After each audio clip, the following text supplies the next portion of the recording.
जय शनिदेव। प्रिय दर्शकों, मैं राजेश जोशी आपका ज्योतिष जागृति केवल सत्य कार्यक्रम में आज फिर से स्वागत करता हूं। प्रिय दर्शकों, जैसा कि आप जानते हैं, कल तक हमने जानकारी दी थी शनिदेव और चंद्रमा के विष योग को लेकर, और कल हमने अपनी प्रतियोगिता के बारे में भी आपको विस्तृत रूप से जानकारी दी। आप में से बहुत सारे लोगों के फ़ोन कॉल्स आए, बहुत सारे लोग तो घर आकर के खुद ही एंट्रीज हमें दे भी गए हैं। आप में से भी जो भी जातक इसे पढ़े हों, इसे समझे हों या रेगुलर एपिसोड देखते हों और उन्हें इस बारे में ज्ञात हुआ हो, तो वो भी अपनी एंट्रीज 20 तारीख तक भेज सकते हैं। अपनी इसी श्रृंखला को आगे बढ़ाता हुआ प्रिय दर्शकों, आज हम आगे बात करेंगे चंद्रमा और मंगल देवता के ये महालक्ष्मी योग की। चंद्रमा और मंगल का महालक्ष्मी योग बनता है। प्रिय दर्शकों, मैं एज इट इज़ ही उसे 12 लगन कुंडलियों में आपको विस्तृत रूप से समझाऊंगा, और जब मीन लगन की बारी आएगी तो मैं आपसे सवाल पूछूंगा। उस प्रतियोगिता में आप कोई भी भाग ले सकता है, और अगर उसके जवाब सही होंगे तो इस मंच के माध्यम से आपसे उसके रूबरू भी अवश्य करवाया जाएगा। तो प्रिय दर्शकों, अपनी इसी श्रृंखला को कंटिन्यू करता हुआ आज हम बात करेंगे मेष लगन की कुंडली में चंद्र मंगल के महालक्ष्मी योग की। इसे ध्यान से नोट करते चले जाइए, ताकि जब मैं लास्ट में मीन लगन की कुंडली आए और सवाल पूछूं, आप इसका सही जवाब हमारे घर के पोस्टल एड्रेस पे पोस्ट कर दें, ताकि आपको भी इस मंच पर आने का मौका अवश्य मिल जाए। तो प्रिय दर्शकों, आज मेष लगन की कुंडली में, ये मेष लगन की कुंडली इसलिए बनी क्योंकि पहले ही घर में 1 नंबर लिखा है। 1 नंबर मेष राशि होती है, जिसके मालिक स्वयं मंगल देवता होते हैं। मेष लगन की कुंडली में मंगल देवता लग्नेश बने, यानी लगन के मालिक स्वयं बने, और मंगल देवता के पास 8वें घर का डिपार्टमेंट, 8वां घर मृत्यु का, 8वां घर ऑब्स्टेकल्स का, टेंशन का, डिप्रेशन का, एंग्जाइटी का, ससुराल पक्ष, और 8वां पर हाउस जो है वो सीक्रेट नॉलेजेस का भी माना जाता है। तो इस लगन कुंडली में लग्नेश होने की वजह से मंगल अति योग कारक ग्रह माने जाते हैं। और प्रिय दर्शकों, मंगल देवता ने चंद्रमा देवता को क्या दिया? मंगल देवता ने चंद्रमा देवता को 4थे भाव का मालिक बनाया। 4था भाव माता, गाड़ी, भूमि, वाहन, मकान, सुख सुविधाएं, आपके जीवन यापन में जितनी भी आप सुख सुविधाएं भोगते हो, उसका मालिक चंद्रमा देवता को बनाया। यानी चंद्रमा देवता इस कुंडली में सुखेश बन गए, सुख स्थान के मालिक, यानी 4थे भाव के मालिक। तो मेष लगन की कुंडली में अगर किसी भी अच्छे भाव में चंद्रमा और मंगल पड़े होंगे, तो चंद्रमा और मंगल के पड़े होने से ये महालक्ष्मी योग अवश्य बनेगा। लेकिन प्रिय दर्शकों, इसमें एक बहुत बड़ा लेकिन होता है। अगर वो आपने समझना सही ढंग से सीख लिया, तो समझ लीजिए एस्ट्रोलॉजिकल गाइडेंस का बहुत बड़ा स्तंभ आपने समझ लिया, बहुत बड़ा पड़ाव आपने पार कर लिया। लेकिन सबसे बड़ी बात ये देखना अति आवश्यक है प्रिय दर्शकों, सबसे पहले कि चंद्रमा और मंगल देवता किस भाव में विराजमान हैं। चंद्रमा और मंगल देवता दोनों ही अच्छे भावों में विराजमान होने चाहिए। चंद्रमा देवता दोनों ही अगर 6, 8, 12 में आ जाएं, दोनों में से एक ग्रह भी अगर नीच का हो जाए, तो ये योग नहीं बनता।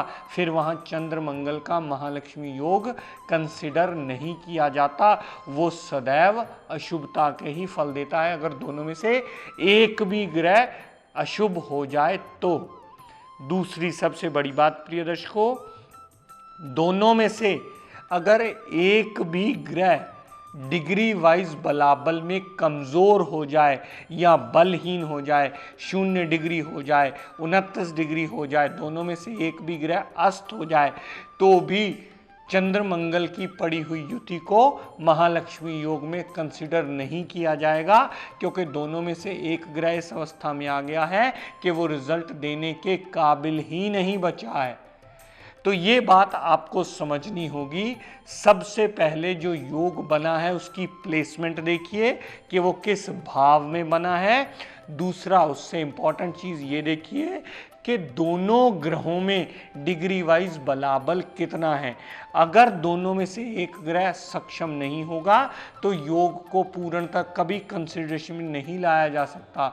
दोनों ग्रहों में जिनसे हम योग डिफाइन करते हैं, अगर इस लगन कुंडली में चंद्रमा और मंगल का महालक्ष्मी योग डिफाइन करते हैं तो दोनों में डिग्री वाइज उतना बलाबल होना अति आवश्यक है कि वो आपको रिजल्ट देने में सक्षम हो। तब जाके इस योग की फॉर्मेशन बनती है, तब जाके वो अच्छा रिजल्ट देने में बाध्य होता है। ये मूल नियम है हर योग का, जो मैं बहुत पहले से ही आपको पढ़ाता चला आया हूँ, समझाता चला आया हूँ, और आप में से बहुत से जातक समझ भी गए हैं। जब वो हमें फीडबैक देते हैं तो बड़ी खुशी होती है कि वो बेसिक्स को समझने लगे हैं, क्योंकि degree wise capability of the planet देखना अति आवश्यक है। उसके बिना योग को पूर्णतः सक्षमता में माना नहीं जाता, उसके बिना पूर्ण योग का व्याख्यान ही किया नहीं जाना चाहिए, क्योंकि वो रिजल्ट देने में बाध्य कभी होता ही नहीं। प्रिय दर्शकों, ये मेष लगन की कुंडली है। मंगल और चंद्रमा दोनों महालक्ष्मी योग बनाते हैं। अच्छे भाव में प्लेस्ड हों, अच्छी डिग्री में प्लेस्ड हों तो ये अवश्य रिजल्ट्स भी देंगे। इस लगन की कुंडली में मंगल देवता अगर अच्छे भाव में कहीं प्लेस्ड हो तो मूंगा रत्न धारण किया जा सकता है। वो जातक को सदैव लाभान्वित करेगा अगर अच्छे भाव में प्लेस्ड हुआ तो। लेकिन प्रिय दर्शकों, ये बात याद रखिएगा, मूंगा सदैव रिंग फिंगर में यानी चीची के साथ वाली उंगली में पहना जाता है। मंगल देवता का रत्न मूंगा तांबे में पहन सकते हैं, पीतल में पहन सकते हैं, स्वर्ण में पहन सकते हैं, जितने भी आप पैसे खर्च सकते हो अपनी यथाशक्ति अनुसार, जिस भी मेटल को आप अफोर्ड कर सकें उसमें पहन सकते हैं। लेकिन प्रिय दर्शकों, आप एक बहुत बड़ी गलती अक्सर करते हैं, जो मैं यहाँ बताना आपको अति आवश्यक समझता हूँ, कि मूंगे को कभी भी चांदी में धारण नहीं किया जाता। मंगल की प्योर गर्म तासीर है और चंद्रमा की प्योर ठंडी तासीर है। वो दोनों जब क्लैश करते हैं तो जातक को उल्टा लॉन्ग रन में हेल्थ प्रॉब्लम्स शुरू हो जाती हैं। मंगल को मूंगा चांदी में पहनना सदैव हर जातक के लिए वर्जित माना जाता है। मूंगा तांबे में पहन लीजिए, मूंगा पीतल में पहन लीजिए, मूंगा स्वर्ण में पहन लीजिए। दूसरी इसके साथ जुड़ी हुई इंपॉर्टेंट बात प्रिय दर्शकों, आप इस लगन कुंडली में अगर अच्छे भाव में चंद्रमा देवता प्लेस्ड हो तो उसका सुच्चा मोती भी धारण कर सकते हैं। सुच्चा मोती धारण करने से भी सदैव आपका अगर मकान बनने वाला हुआ, गाड़ी लेने वाली हुई, अपनी कोई भी प्रॉपर्टी बनवाने वाली हुई या ऐसी चीज़ कोई भी करने वाली हुई, अगर चंद्रमा अच्छी जगह प्लेस्ड होगा तो मोती पहनने से वो सदैव आपको एडवांटेज देगा। आपका मकान, गाड़ी, भूमि, वाहन बनने में सदैव मददगार सिद्ध होगा। आपका मकान, गाड़ी, भूमि, वाहन अगर डिले हो रहा हो, अगर अच्छे भाव में चंद्रमा पड़े हो तो चंद्रमा का सुच्चा मोती पहन के आप लाभ उससे अवश्य ले सकते हैं। तो प्रिय दर्शकों, इस लगन की कुंडली में चंद्रमा देवता का सुच्चा मोती और मंगल देवता का मूंगा दोनों ही धारण किए जा सकते हैं। उसे एक्टिवेट करके आप इस योग से भी अच्छे रिजल्ट लेने में बाध्य हो सकते हैं। ये योग अच्छा रिजल्ट देने में आप अपने लिए इसे सक्षम बना सकते हैं। पॉजिटिव रिजल्ट देने में सदैव ये बाध्य हो सकता है अगर अच्छे भावों में प्लेस्ड हुआ तो। प्रिय दर्शकों, सुच्चे मोती को कभी रिंग फिंगर में मत डालिएगा, उसे सदैव चीची उंगली में डालिएगा, और मूंगे को सदैव रिंग फिंगर में डालिएगा, उसे किसी और फिंगर में नहीं डाला जाता। तो दर्शकों, इस लगन की कुंडली में चंद्र मंगल का महालक्ष्मी योग अवश्य बनता है। उसकी प्लेसमेंट देखना आपके लिए सबसे पहले अति अनिवार्य है। दूसरे स्टेप में जाकर के दोनों ग्रहों का जो योग आपको बना रहे हैं उसका डिग्री वाइज बलाबल देखना अति आवश्यक है। उसके बिना अगर आप इसके फल का विवेचन करते हैं तो आप कहीं ना कहीं बहुत बड़ी गलती अवश्य करेंगे, क्योंकि बहुत से लोग ऐसी गलती करते हैं कि बस सिर्फ दो ग्रहों की युति देख करके योग डिफाइन करते हैं। दो ग्रहों की युति देखकर योग डिफाइन नहीं होता है प्रिय दर्शकों। दो ग्रहों की युति किसी भी भाव में हो सकती है, लेकिन सबसे पहले आपको भाव को महत्व देना होगा। अगर इसी लगन कुंडली में मंगल चंद्रमा छठे भाव में पड़े होंगे और आपको किसी ने कह दिया कि ये चंद्र मंगल का महालक्ष्मी योग बन गया तो टोटली बात गलत हो जाएगी, निराधार हो जाएगी। क्यों? क्योंकि चंद्रमा भी अपनी दशा अंतरदशा में कष्ट देने वाला है और मंगल भी अपनी दशा अंतरदशा में आपको कष्ट ही देने वाला है। मंगल चंद्रमा यहाँ पड़े हो तो भी कष्टों से भरपूर होगी इनकी महादशा अंतरदशा, और चंद्र मंगल अगर 12वें भाव में पड़े होंगे तो भी आपको चंद्र मंगल की महादशा कष्ट ही देती मिलेगी।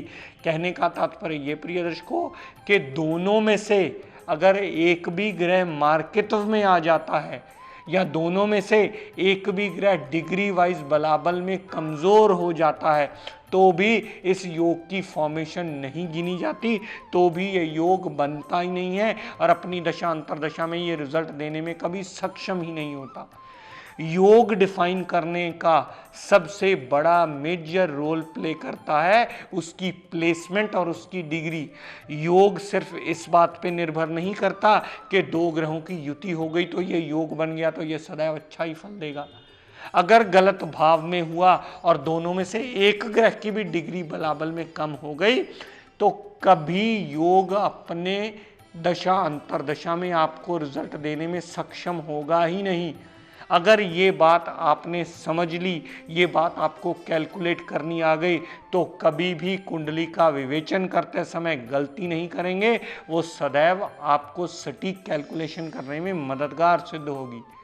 क्योंकि योग सिर्फ दो ग्रहों की प्लेसमेंट नहीं होता, योग के लिए दोनों ग्रहों की प्लेसमेंट के अलावा दोनों का डिग्री वाइज बलाबल देखना अति आवश्यक है। दोनों कुंडली में कितने योग कारक हैं ये देखना भी अति अनिवार्य होता है। तो इस लगन कुंडली में चंद्र मंगल का महालक्ष्मी योग बनता है अगर वो अच्छे भावों में प्लेस्ड हो और दोनों में डिग्री वाइज बलाबल हो तो। प्रिय दर्शकों, जैसा कि आप जानते हैं, मैं कुछ दिनों से आपको बताता चला आ रहा हूँ कि आजकल श्राद्ध पक्ष चल रहा है। आज 12वां श्राद्ध है। आप में से जिनके भी पूर्वजों का 12वां श्राद्ध बनता हो आप आज कर सकते हैं। जो भी अपनी यथाशक्ति के अनुसार किसी ब्राह्मण को भोजन खिला सकें, उसे कुछ कपड़े दे सकें, या आपके पूर्वजों को जो चीज़ पसंद हो वो किसी ब्राह्मण को दान दे सकें या किसी नीडी पर्सन को दान दे सकें, तो वो भी आपके पितरों का आशीर्वाद दिलवाने में आपको बहुत बड़ी मददगार सिद्ध होगी। क्योंकि पितरों को दोषी कहना पितरों को गालियाँ देने के बराबर होता है। ये बात पूर्णतः शास्त्र सम्मत कभी थी ही नहीं, न कभी होगी। पितृ दोष कहना पितरों का अपमान करने के बराबर, काल सर्प दोष कहना इस विद्या का अपमान करने के बराबर माना जाता है। प्रिय दर्शकों, अब आप में से इसके बारे में बहुत सारे लोग समझ चुके हैं, इसकी विस्तृत जानकारी आप लेते रहते हैं। मेरी कोशिश भी रहेगी कि आपको आगे आने वाले एपिसोड्स में भी इसकी विस्तृत जानकारी देता रहूं। आज 12वां श्राद्ध है, तो 12वें श्राद्ध पर जिनके भी पूर्वजों का 12वां श्राद्ध बनता है वो किसी ब्राह्मण को भोजन करवा करके उनके आशीर्वाद लेने में उन्हें बाध्य कर सकते हैं। वो जो आपका जीवन यापन अच्छा करने में मददगार ज़रूर सिद्ध होंगे। तो प्रिय दर्शकों, आज अपनी वाणी को यहीं विराम देता हुआ हम सब के लिए मंगल कामना करता हुआ शनिदेव से ये प्रार्थना करता हूँ कि हे शनिदेव हम सब पर अपनी कृपा दृष्टि दया दृष्टि सदैव बनाए रखें। जय शनिदेव।